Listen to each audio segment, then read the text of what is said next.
जय हिंद, वंदे मातरम। प्रिय साथियों, सभी साथियों का मैं आज की क्लास में स्वागत करता हूं।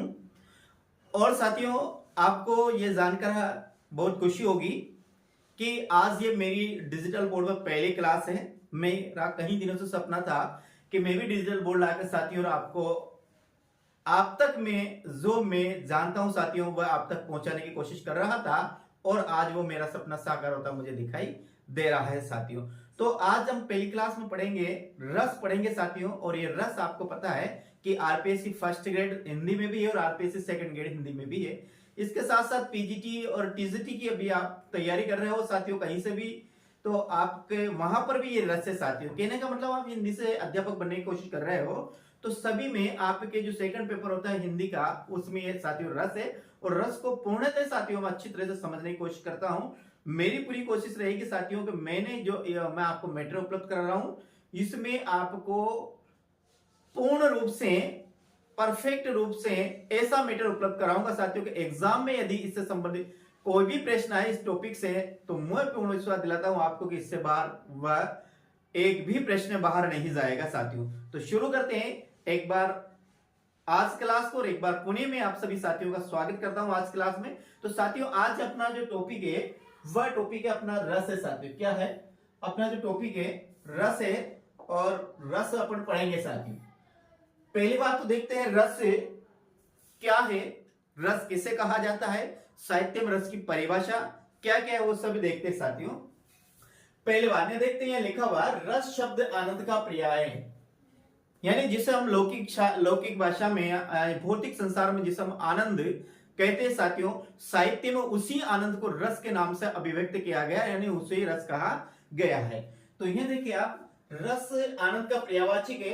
साहित्य के पठन पाठन श्रवण अथवा दर्शन से सहृदय सामाजिक को प्राप्त आनंद को ही रस कहा जाता है। यानी किसी साहित्यिक कृति को पढ़ने से या अथवा उसको सुनने से या अथवा उसको देखने से जो सहृदय सामाजिक होता है, जो सामाजिक प्राणी होता है, जो सभ्य प्राणी होता है, उस सभ्य प्राणी को जो आनंद की अनुभूति होती है, जो आनंद प्राप्त होता है साथियों, उसे ही क्या कहा जाता है? उसे ही रस कहा जाता है। किसमें? साहित्य में। साहित्य में उसे क्या कहा जाता है? रस। यानी कि किसी भी साहित्य कृति को हम पढ़ते हैं और पढ़ने अथवा उसके सुनने से अथवा उसके देखने से हमें जो रस आनंद प्राप्त होता है, उसी आनंद को साहित्य में रस के नाम से जाना जाता है साथियों। आगे बात करते हैं अपन। तो रस है, अपना रस है। तो वैदिक साहित्य में रस को अनेक नामों से जाना गया है। जो वेद है, अपने 4 वेद है, उस वेद में साथियों, वेदों में साथियों रस को किन किन नामों से जाना गया है? तो वैदिक साहित्य में रस को जल, द्रव्य, वीर, सार, स्वाद, सुरा, शोणित और आत्मा, ये आदि नामों से रस को जाना जाता है। किसमें? वैदिक साहित्य की बात करते हैं साथियों। तो वैदिक साहित्य में अपन रस को क्या क्या नाम से जानते हैं? रस को अपन जल भी कहते हैं। ये सब रस के पर्यायवाची के वैदिक साहित्य की बात कर रहे हैं साथियों। तो ये सब उसके पर्यायवाची के, तो द्रव्य, वीर, सार, स्वाद, सुरा, शोणित और आत्मा, ये सब किसके हैं? रस के पर्यायवाची के। और ये सभी को रस का रूप माना गया है। आगे बात करते हैं साथियों। अब यहां बात करते हैं काव्य शास्त्रियों के अनुसार रस की बात करते हैं। तो देखिएगा साथियों, काव्य शास्त्रियों के अनुसार विभाव, अनुभव व संचारी भावों से परिपुष्ट रक्ति आदि स्थायी भाव रस कहलाता है। अब ये विभाव क्या है, अनुभव क्या है, संचारी भाव क्या है, इन सभी को डिटेल से यहां से जानेंगे। आपको विभाव, अनुभव और संचारी भाव यदि आपको रस में आते हैं साथियों, तो रस का कोई भी प्रश्न आपका गलत नहीं जाएगा, ये आपको मैं पूर्ण विश्वास दिलाता हूं। लेकिन आपको इसका पहले विभाव, अनुभव, स्थायी भाव और संचारी भाव ये समझ में आ गया, तो रस का पूरा टॉपिक अपने समझ में आ गया। कितने रस है, कौन सी काव्य पंक्तियों में कौन सा रस है, ये बिल्कुल अपने समझ में आएगा। लेकिन कब आएगा? पहली बात अपन जानेंगे साथियों कि विभाव क्या है, अनुभव क्या है, संचारी भाव क्या है। इन तीनों के मिलने से जो एक सार बनता है साथियों, तीनों के मिलने से जो एक रस प्राप्त होता है, उसे ही साहित्य में क्या कहते हैं साथियों? रस के नाम से जाना जाता है। एक बार पुनः देखिएगा क्या लिखा हुआ है यहां पर कि काव्य शास्त्रियों के अनुसार विभाव, अनुभव वे संचारी भावों से परिपुष्ट रक्त्यादि जो भाव होता है उसे ही रस कहा जाता है। रत्यादि का मतलब है साथियों रति प्लस आदि, रति प्लस आदि, या और भी है रत्यादि का, आप और भी ले शोक भी ले सकते हैं, वात्सल्य भी ले सकते हैं, भक्ति भी ले सकते हैं, माधुर्य भी ले सकते हैं। ये सभी साथियों आदि के जो भाव होते हैं उसे रस के नाम से जाना जाता है। आगे अपन बात करते हैं साथियों इसमें, और आगे बात करते हैं रस को काव्य की आत्मा भी कहा जाता है, यानी रस को काव्य की आत्मा माना गया है।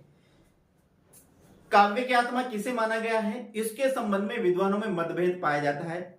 आपको पता है साथियों कि अलग अलग विद्वानों ने काव्य की आत्मा अलग अलग, किसी ने अलंकार को माना है, किसी ने गुण को माना है, किसी ने रीति को माना है, किसी ने ध्वनि को माना है साथियों, किसी ने वक्रोक्ति को माना है। तो ये जो अलग अलग जो अपने काव्य शास्त्री हुए, आचार्यों ने काव्य की आत्मा को अलग अलग माना है। लेकिन सर्वमान्य मत अनुसार अपन देखा जाए तो सर्वमान्य मत अनुसार साथियों काव्य की जो आत्मा माना जाता है वो काव्य की आत्मा किसको माना जाता है, रस को ही काव्य की आत्मा माना जाता है। यदि एग्जाम में कोई प्रश्न आता है कि काव्य की आत्मा किसे माना गया है, तो अपना यहाँ से पहला उत्तर होगा कि रस को ही काव्य की आत्मा माना गया है। बाकी और जितने भी सिद्धांत काव्य शास्त्र में 6 संप्रदाय है काव्य शास्त्र, 6 संप्रदाय में सर्वमान्य मत अनुसार जो काव्य की आत्मा माना गया वो रस को माना गया। बाकी सब और फिर ये शरीर रूपी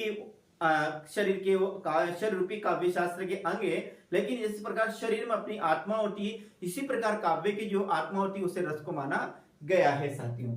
आगे बात करते हैं। आगे